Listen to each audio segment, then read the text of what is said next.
নমস্কার, আমি রাজশ্রী। আমার বংশানাসি ফ্যামিলিতে তোমাদের সবাইকে জানাই ওয়েলকাম। আবার নতুন ভিডিও নিয়ে চলে এসেছি। যেই গরম পড়েছে, বাপরে বাপ, এই গরমে মেকআপ করা সম্ভব না। এই যে মাথার ওপর গিফটটা দেখছেন, এটা হচ্ছে আমাদের তরফ থেকে স্পেশাল গিফট রূপলার জয়ের জন্য। যাই হোক, এই গিফটটা এখনই নিয়ে যেতে হবে, কারণ এটাকে বাড়িতেই দিতে হবে। তো রূপালদের বাড়িতে এসে দেখলাম এখানে সব তত্ত্ব সাজানো হয়েছে। এটা হচ্ছে মেয়ের বাড়ি থেকে ছেলের বাড়িতে যাবে। কি সুন্দর সাজিয়েছে না, গলদা চিংড়ি আর মা প্রজাপতিটা, বেশ ভালো লেগেছে। বাকি সবার জন্য জুয়েলারি, জুতো, ড্রেসিং টেবিল করেছে রূপলের মেকআপ দিয়ে। তারপরে আমি আর রুমা চললাম এখন জয়দের বাড়িতে, কারণ ওই বাড়িতে ভাত কাপড়ের অনুষ্ঠান হবে, সেই জন্য ওই বাড়িতে যাচ্ছি। এই দেখো, জয়দের বাড়িরও গেটটা সাজিয়েছে খুব সুন্দর করে, আর এখানে পুরো টুনি লাইট দিয়ে সাজিয়েছে। ও জয় গিফটটা দেখে কি খুশি, লজ্জা পাচ্ছে গো। এই দেখো, আমাদের নতুন বউরানি ফাইনালি রেডি হয়ে গেছে। আর এই গিফটটা আমরা দিয়েছি, এই ড্রেসিং টেবিলটা, মানে আমরা বন্ধুরা 5 বন্ধু মিলে দিয়েছি। আমি, সঞ্জিত, রুমা, ছোটু আর তপু মিলে, আমরা 5 বন্ধুরা মিলে এই ড্রেসিং টেবিলটা দিয়েছি। ওর কাজের জিনিস দেবো এটাই বলেছিলাম, সেই জন্য ড্রেসিং টেবিল দিয়েছি। তাই ওরা আর কেনেনি ড্রেসিং টেবিল, ওরা খাট আর আলমারি নিয়েছে। আর এখন এই যে এইটা নতুন রিচুয়ালস দেখলাম, এই ঘর থেকে থালা তুলে নিতে হয়, তারপর আবার ঘটেই রাখতে হয়। যাই হোক, ওরা এখন দুজনের প্রতি দায়িত্ব, কর্তব্য এগুলো সব পালন করার জন্য প্রতিশ্রুতি নিচ্ছে। তো এখানে মাসি, মানে এটা জয়ের মাসি, তো আশীর্বাদ করে নিল।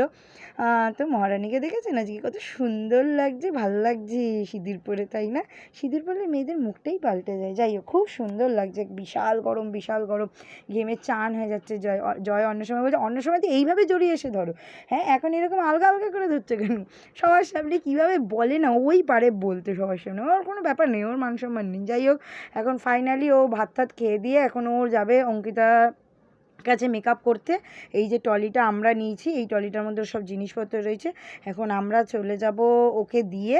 রুমা খেতে যাবে, মানে খেতে যাবে বলতে ও মানে রিভার ভিউতে আর কি, খাওয়া দাওয়া, দুপুরের খাওয়া দাওয়া, তো সেখানেই যাবে। ওকে অঙ্কিতায় ছেড়ে দেবো, ওকে নিয়ে তো আর যাওয়া যাবে না, ও তো বাড়িতে খেয়ে নিয়েছে, সেই জন্য।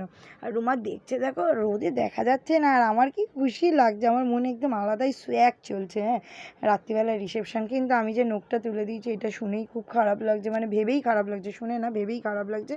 যাই হোক, এখন মামা, মামি, মুন, মাসি, মেশো, তিতলি, টিঙ্কি, ওরা সব খেতে এসছে। আমি তো খাবো না, আমার আজকে শুক্রবার, নিরামিষ। আমার আর সঞ্জিতের নিরামিষ। আমরা বিয়েবাড়িতে কিছুই খাবো না, বাড়িতে গিয়ে যে 2 রকম আলু ভাজা, চাটনি, কুমড়ো ভাজা, উচ্ছে ভাজা দিয়ে ভাত খাচ্ছি। খেয়ে দিয়ে একটা ঘুম লাগিয়েছিলাম আধা ঘন্টার জন্য। আধা ঘন্টার মধ্যে 14 বার লোকে ডিস্টার্ব করে, কিছু বলার নেই আমার।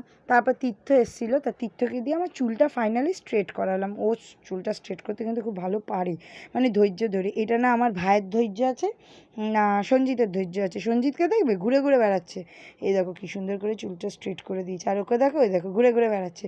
ওর বউ রেডি হওয়ার জন্য তাড়াহুড়ো লাগাচ্ছে, আর এরা ঘুমিয়ে শুইয়ে, মানে কিছু বলার নেই, আমার কিচ্ছু বলার নেই। তারপর যাই হোক, ফাইনালি এখন বলছিলাম আমি ওকে, দেখ আমার ভাই কি সুন্দর চুল স্ট্রেট করে দিয়েছে, বলছে ওই জন্যই তো ওকে ভালোবাসি এত আমরা।